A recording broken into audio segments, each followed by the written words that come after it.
Make sure you subscribe to the Messed Up Origins podcast after this episode. What is up, mere mortals? My name is Jon Solo, and today I'm talking about the movie that mythology fans love to hate, Perry Johnson and the Laundry Thief.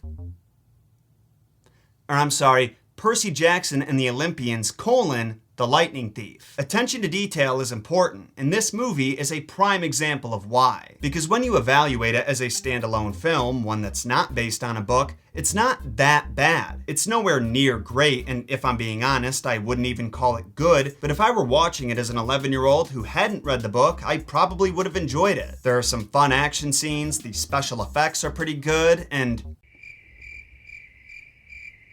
that's pretty much all the praise I have for it, actually, but still, it'd be enough to entertain my preteen self. The main issue that everyone has with the Percy Jackson movie is that it takes a big runny dump on the source material, the novel written by Rick Riordan. The studio made massive changes with the plot, characters' appearances, and personalities are nothing like they're described in the text. I didn't expect you to look like this, man. And by the time you get to the third act, you can't help but wonder if the screenplay writers read the book at all. Which brings us to this video. Over the years, it's sort of become my thing to compare and contrast movies with the source material that inspired them. But I've never actually analyzed a movie that did such a horrible job. And when I saw the news that filming has officially started for Disney Plus's new Percy Jackson streaming series, I figured there's no better time than now to see what all the fuss was about. I sat down and watched the movie with my wife, something I'm still apologizing for putting her through. Then I read the book and took notes on all its similarities and differences with the film. Then I watched the movie again, and finally I watched the second movie, because apparently I'm a masochist. After enduring this miserable experience, I can confirm that the movie deserves every bit of its bad reputation. For once, a fandom isn't just being dramatic. It's obvious that 20th Century Fox was trying to set themselves up with a new franchise like Harry Potter. That's why they hired the guy who wrote Scooby-Doo and Cheaper by the Dozen to write the screenplay. They're pretty much all the same movie. But this adaptation is straight up disrespectful to the work that Riordan put into his book series, and I'll show you exactly why. Be sure to sacrifice those like and subscribe buttons to the algorithm gods if you want more content like this sent to your sub box every week. And then, brace yourself for the messed up origins of Percy Jackson.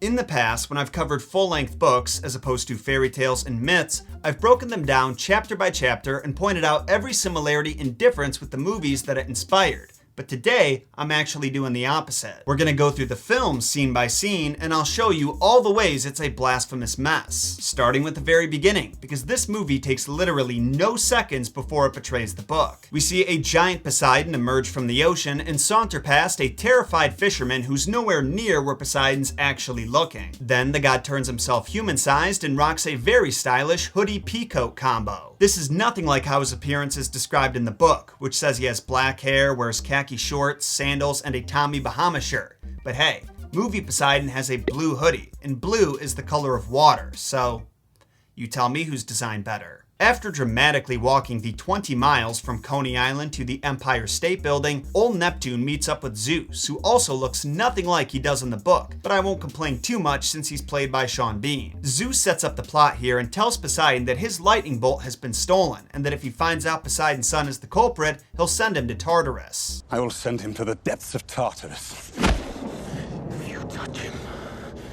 you will have the fight of your life.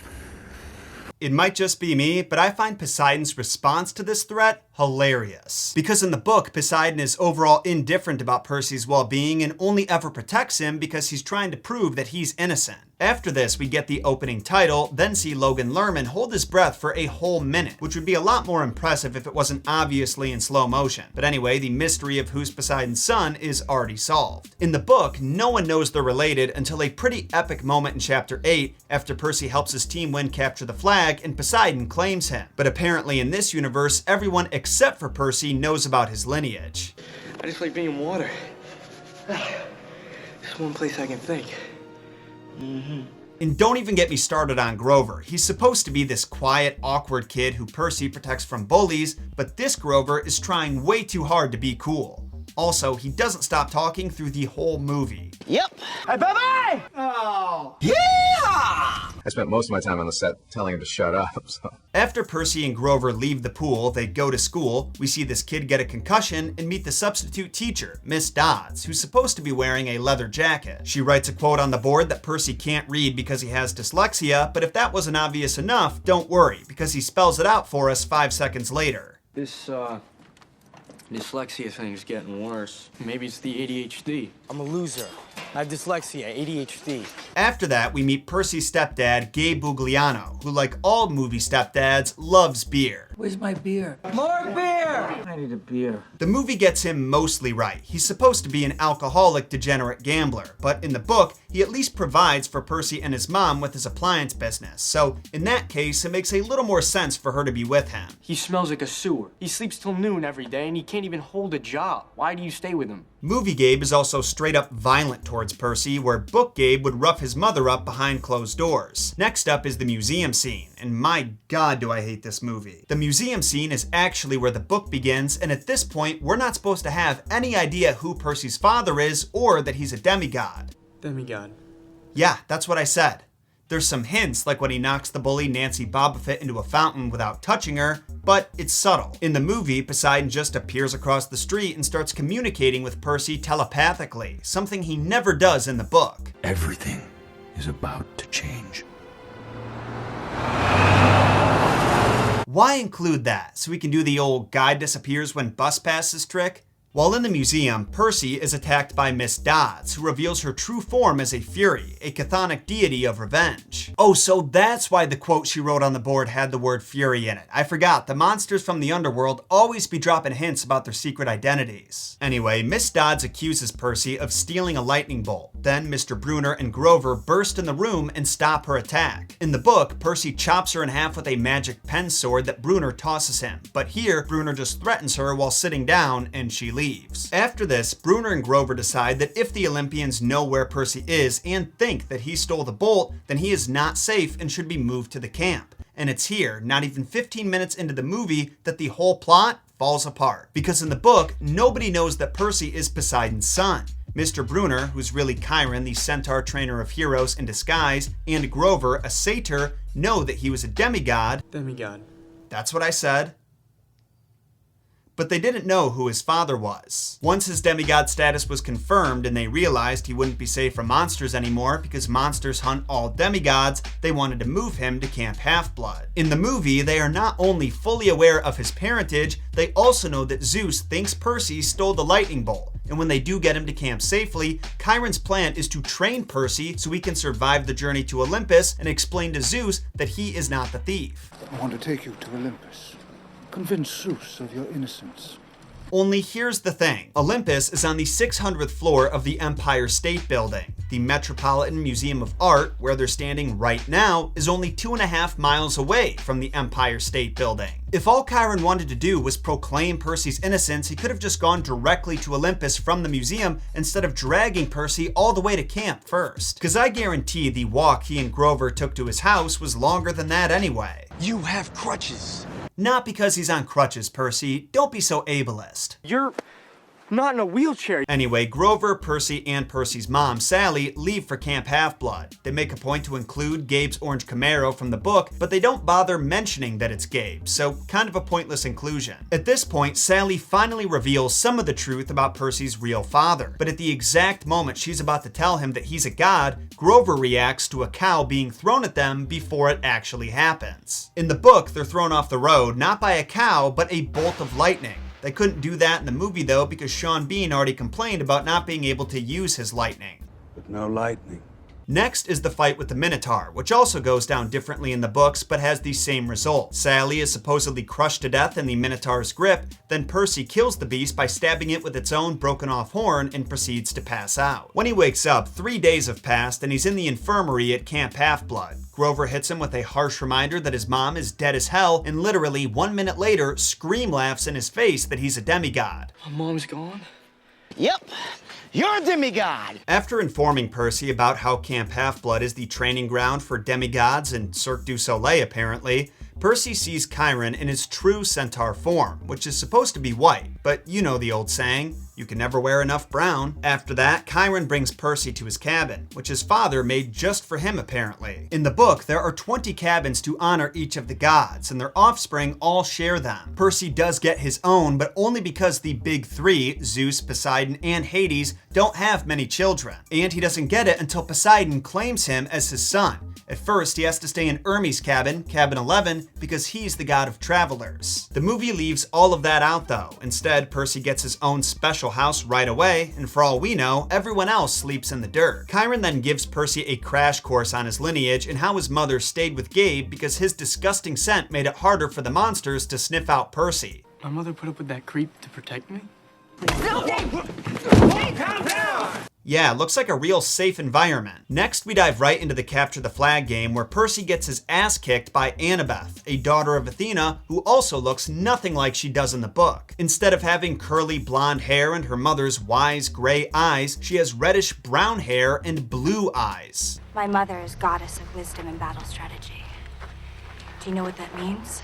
Does it mean take off your protective gear the moment you're about to duel someone? Because that doesn't seem like great battle strategy to me. But whatever you say, daughter of Athena.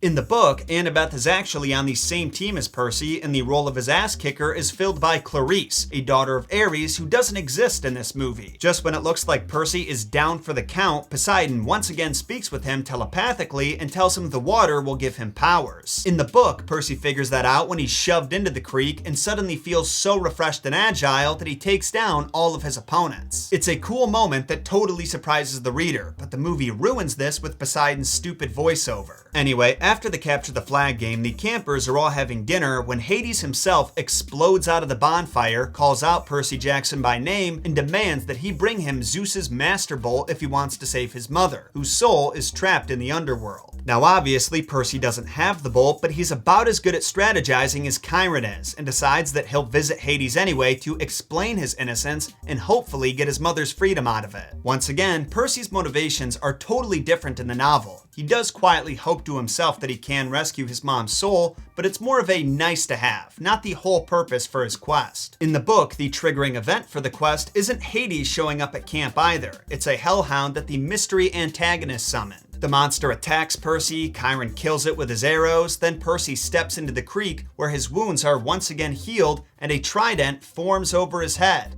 Finally, Poseidon had claimed him as his son. Following the Hellhound attack, Book Chiron thinks that Hades is hiding the lightning bolt in the underworld and biding his time until Zeus and Poseidon go to war. So he gives Percy a quest. This is a big deal because no one at the camp has been assigned a quest for years. After Percy is given his destiny by the Oracle of Delphi, which they totally leave out of the first movie then shoehorn into the second one, Chiron tells him he has to find the underworld's entrance in Los Angeles, retrieve the lightning bolt, and then bring it back to Olympus. He also says that Poseidon needs his help and that's why he claimed him. So at this point, Poseidon is finally invested in Percy's well-being and will help him out here and there, but it's mostly for selfish reasons. To reiterate, he still doesn't care about Percy nearly as much as he does in the movie. If you touch him, you will have the fight of your life. Now it gets kind of tricky here, so listen close. In both the book and movie, Annabeth and Grover join Percy on his quest. Also in both versions, Luke gives them a pair of flying shoes, but it's for different reasons. So spoiler alert, Luke is the lightning thief.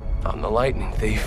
And in the book, the flying shoes were cursed so that when Percy got to the underworld, they would pull him into the pits of Tartarus and he would be killed. In the movie, the shoes are not cursed, but Luke also gives the heroes a shield that he secretly hid the Master Bolt inside because he knew they were going to the underworld, and if Hades took the Master Bolt from them, he would use it to destroy Olympus. So I guess the shoes were to help them get to the underworld where he assumed they would be killed by Hades. But here's where the plot goes from stupid to, I think this movie's parents were related. In order for our heroes to leave the underworld, Luke tells them they'll need 3 of Persephone's pearls, which apparently allow a person to teleport anywhere that they visualize. He says that Persephone hates being married to Hades and hides these pearls all over the world so she can have visitors behind his back. But I'll tell you right now, there is nothing in our records that supports this myth. Also, if Luke wanted the trio to get killed in the underworld, which he did, Well, you weren't supposed to make it out alive. why would he tell them real instructions for how to escape? He just as easily could have said, oh yeah, my dad does a special dance and says some magic words to get himself out of there. Here, I wrote them down for you. Use them well. and then they would have been trapped down there forever. Lastly, these pearls do exist in the book's universe, but you want to know what makes them not stupid? They're Poseidon's pearls, not Persephone's, and Poseidon just has a water spirit give them to Percy because he's sending him to the underworld and needs him to be able to leave if he's going to return the bolt to Olympus. Anyway, at the end of the first act, both groups leave Camp Half-Blood. It's under different circumstances. Book Percy is on an official quest while Movie Percy is sneaking out, but their intentions are the same: to go to hell. So there are some massive differences between Book Percy and Movie Percy's quests, but let me tell you the biggest one first. In the book, Percy's only goal is to go to Los Angeles and enter the underworld to retrieve the bolt and return it to Olympus. All the stops he makes along the way are obstacles in his path. The bus that he rides on is attacked by Furies and crashes. They visit the St. Louis Arch and are ambushed by Echidna and the Chimera. Ares shows up and gives them a side quest at some point. These are all detours that are raising the tension and stakes throughout the journey. In the movie, every stop they make is planned with the intention of finding a Persephone pearl, which conveniently there is exactly 3 of in the United States, and all of them are on a pretty direct route to the West Coast. The first stop they make is at Auntie M's Garden Emporium. They end up there in the book after their bus crashes, but here the bus seems to have gotten there just fine. Auntie M is actually Medusa, hence her selling statues, and in the novel she at least pretends to be a nice lady before trying to turn everyone to stone. Movie Medusa shows her cards right away, and for some reason Annabeth, the goddess of battle strategy's daughter, decides to freeze in place instead of running in the opposite direction when she sees her. We're lost! We'll never leave! Don't move. Why wouldn't you move? You're not a statue yet. So in both versions, the heroes manage to survive the encounter with Medusa and even cut her head off. But in the book, Percy mails the head to Olympus, while Movie Percy keeps it on him for future use, which is probably the only time the movie has more logic than the book, so don't get used to it. Percy then conveniently finds Persephone's pearl on Medusa's wrist, and the next closest pearl is at the Parthenon in Nashville, which they don't go to at all in the book. Book Percy goes to the St. Louis Arch, gets his ass whooped by Echidna and the Chimera, and only manages to escape by jumping out of the arch and into the Mississippi River, which heals him of his wounds. Now I will give the movie some credit because the sole reason Book Percy goes to the arch is because Annabeth is obsessed with architecture and wants to see it in person. In a similar vein, the Parthenon that Movie Percy goes to is an exact replica of Athena's Parthenon, and Athena is Annabeth's mother, so there's still a connection there. Regardless, that's just a coincidence because the real reason they're at the Parthenon is for a pearl. The group is stuck waiting for the tourists to leave, then they knock out the janitors with a crossbow and sleeper darts that Annabeth just so happened to have but never mentioned once and she never uses again. Then, once they're unconscious, Percy uses the flying shoes he got from Luke to reach the top of the statue and yoink the pearl out of the statue. Yet another massive difference with the book, because in the book, Percy can't use the shoes because flying anywhere would put him in Zeus's domain, and Zeus would kill Percy given the opportunity. So, Grover wears the shoes instead. Back to the film, the group rejoices in Percy's success, but only a few seconds after obtaining the pearl, the janitors return and transform into a 5-headed Hydra. Don't ask me why a Hydra would be disguised as a bunch of janitors, it makes absolutely no fucking sense. But a fight breaks out, and after Percy makes the problem much worse than it otherwise would have been by chopping off the heads and causing them to multiply, Grover has the bright idea to use Medusa's head to turn it to stone. My guess is that he'd just seen Clash of the Titans a few years earlier and was inspired. And by he, I mean the screenplay writer Craig Titley, or the director, Chris Columbus. Moving on to pearl number 3, this one is located at the Lotus Hotel and Casino in Vegas. The group goes here in the book as well, but for them, it was just a pit stop to get some rest. Some important context: in Greek mythology, the fruit of the lotus tree had magical effects. When eaten, the consumer would become apathetic. They'd forget about their home, their family, and they'd have no desire to leave the island. The Lotus Hotel and Casino follows this theme. They offer their customers, or victims, fun-filled experiences that can't be found anywhere else. And since there's no windows or clocks, they lose track of time, just like in real-life casinos. And eventually, they stop caring entirely about their life outside of this place. In the book, the Lotus Eaters just give our heroes Lotus cash cards that never run out of funds so they can keep playing forever. In the movie, the Lotuses are snacks that seem to enchant whoever consumes them, probably because they're loaded with MDMA. And here we have yet another way the movie is dumber than the book. In the book, Percy figures out that the Lotus Hotel is a trap after coming across a kid who's been there since the 1970s. This happens in the movie as well, but the awakening event is actually Poseidon speaking telepathically to Percy and convincing him to snap out of it. What makes this dumb as hell is that Poseidon waited 5 days before telling Percy that, when he just as easily could have given him a heads up before he even walked in. It makes sense for Percy to be stuck there for 5 days in the book because his dad can't communicate with him directly and he has to figure it out on his own. When your characters have to make the dumbest decision possible in order for your movie to happen, your story is garbage. Anyway, after Percy snaps out of the trance, he very conveniently finds the third pearl on a roulette table and violently assaults anyone who tries to stop him from stealing it. Then he, Grover, and Annabeth steal the prize car out of the hotel lobby because it very conveniently has the keys inside of it, and off they go to Hollywood to find the entrance to the underworld.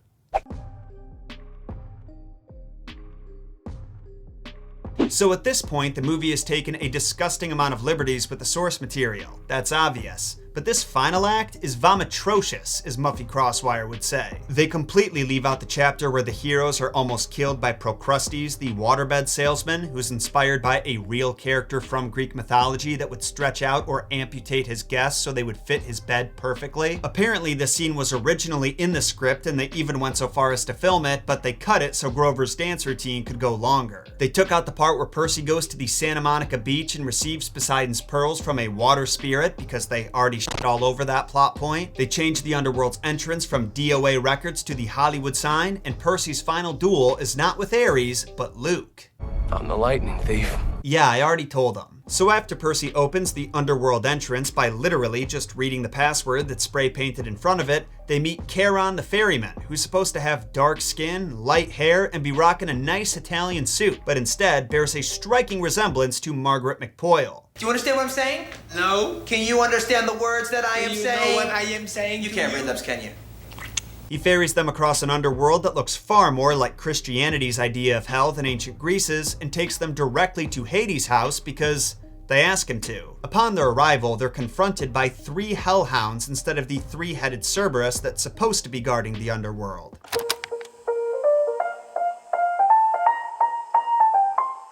In the novel, Cerberus is his fully fledged self, and it takes some creative thinking on Annabeth's part, as well as a squeaky rubber ball to distract him long enough for the heroes to get past him. And then, when they do get past him, their troubles aren't over. A security alarm goes off that notifies all of the underworld's foot soldiers of their trespassing. The bewitched flying shoes almost drag Grover into the pits of Tartarus. It gets pretty intense. Once again, the book's characters face legitimate obstacles. Meanwhile, in the movie, Persephone just calls the dogs off and takes the heroes directly to Hades, whose appearance cycles between a 1970s rock star and a giant gargoyle. Hades reveals that he's been holding Percy's mother in a purgatorial state since the Minotaur attack and says that he'll let her free if Percy gives him the lightning bolt. Percy insists he doesn't have the lightning bolt, but the moment he sees his mother, he throws his shield to the ground, and it's revealed the bolt was hidden inside of it. A somewhat similar event happens in the novel, only instead of a shield, Ares gives Percy an enchanted book bag that summons the bolt to it once he arrives in the underworld. But in that instance, Ares was setting up Percy to look guilty so Hades would kill him.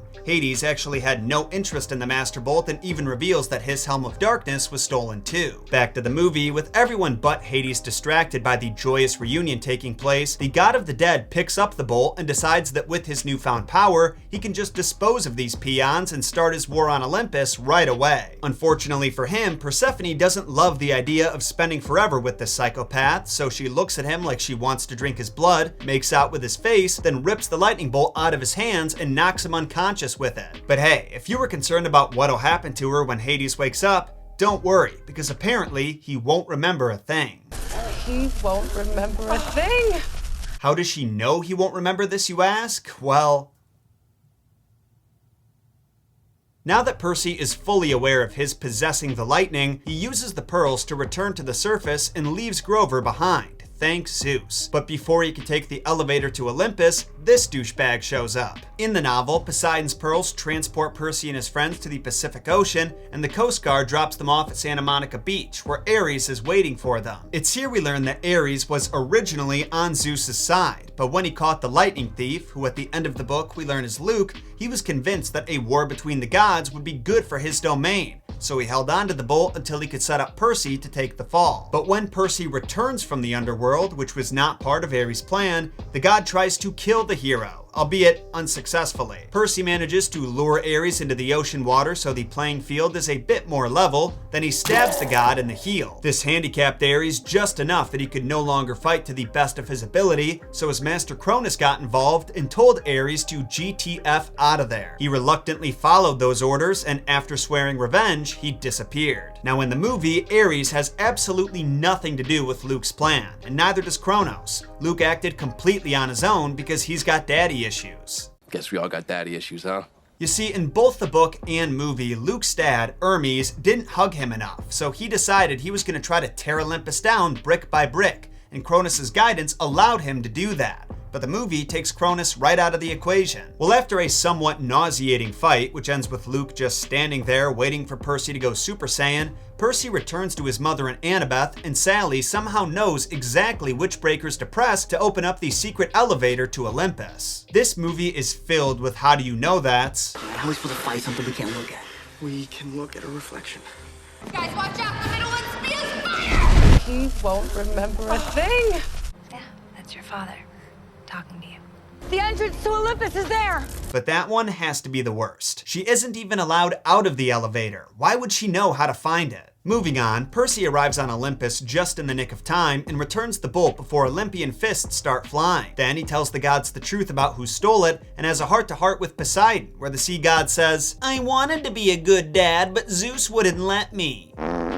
After this scene, Percy returns to camp where he's a big shot now, and Grover shows up again to make some more jokes that aren't funny. Percy meets up with Chiron, who says some dumb shit like, "You broke the rules, and that's why you're my favorite." And the movie ends with Percy and Annabeth facing off in a sexually charged duel. Also, there's a post-credit scene where Gabe opens the refrigerator and gets petrified by Medusa. That last part is consistent with the book, but in that version, Sally uses Medusa's head on him and then sells his statue for a decent amount of cash. The rest of the book's ending is totally different though. After Percy gives back the bolt, he reunites with his mom at Gabe's house, then he finishes out his summer at Camp Half-Blood. Then, he, Annabeth, and Grover go their separate ways. Percy goes home to live with his mom for the school year, Annabeth decides to give living with her biological father another shot, and Grover sets out on his quest to find Pan. Yeah, the movie doesn't mention that either, but apparently Pan, the nature god, has gone missing, and it's the satyr's job to find him.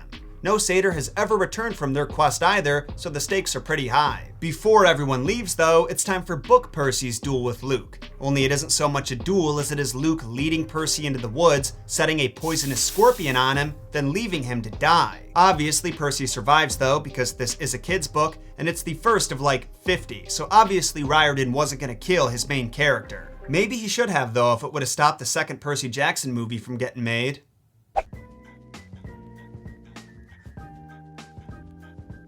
After watching a movie like Percy Jackson and the Olympians, The Lightning Thief, one can't help but wonder, why? Why did they make this movie? And how could they have possibly written a story that was this bad and this disconnected from the source material? Well, as I said earlier, this was Fox's attempt to have their own massively successful franchise like Harry Potter. It's pretty obvious even when you consider the subject matter. A young lad with a difficult home life suddenly learns of his magical lineage. You're a wizard, Harry.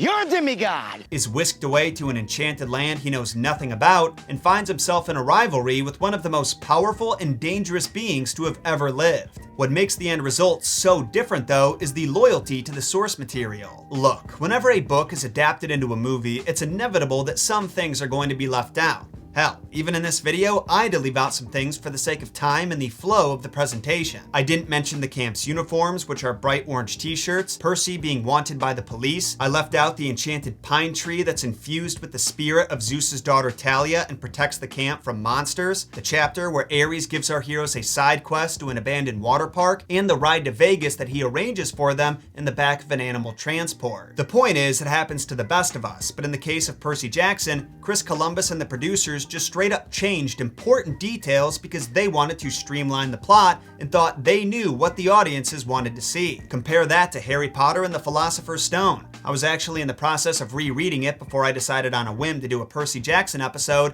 and it's unbelievable how many lines of dialogue were pulled almost word for word from the book. All the movie's characters look exactly how they're described in the text, They're all the correct ages, every one of the major story beats is present, and sure, as the books got longer, this standard was a lot harder for the movies to maintain, but the foundation had been laid with love and respect. The crazy thing is, both films were directed by the same guy, Chris Columbus, and he had a lot to do with these plot-destroying discrepancies. He decided to age the characters up because he felt it'd be too hard for adults to take 11-year-olds with weapons seriously. He personally casted Brandon Jackson as Grover after seeing him in Tropic Thunder, and tried way too hard to make the film as appealing to adults as it was to kids, which is probably why it fell flat with both. It's also no secret that the author of the books, Rick Riordan, despises these movies and swore to never see them after reading the first one's script. He's quoted saying, "When I first read the script, I'll admit, I was plunged into despair at just how bad it was. If I were intentionally trying to sabotage this project, I doubt I could have done a better job than this script." That quote comes from a letter he wrote to the producers, which you can find a copy of on his website. In it, he also says, "The script as a whole is terrible. I don't simply mean that it deviates from the book, though certainly it does that to the point of being almost unrecognizable as the same story. Fans of the books will be angry and disappointed. They will leave the theater in droves and generate horrible word of mouth. That is an absolute given if the script goes forward as it stands now."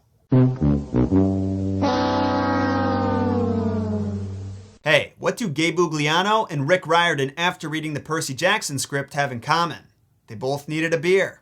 I need a beer. And I'll be honest, I do too at this point, so I'm gonna bounce. To the mere mortals watching at home, I would love to hear your thoughts on this botched adaptation of Percy Jackson and whether or not you're excited for the Disney Plus series, so leave a comment down below. Then make sure to sacrifice those like and subscribe buttons to the algorithm gods, because writing this almost gave me an aneurysm and I'd hate that to be for nothing. Also, if you want more Messed Up Origins content in places other than YouTube, follow us on the socials and subscribe to the podcast. Links to those are in the description. I'll see you all again next week with the Messed Up Origins of Voldemort, which is going to be lit. Sorry, I had Voldemort's nose on the mind. Until then, my name is Jon Solo, and remember, Jon shot first.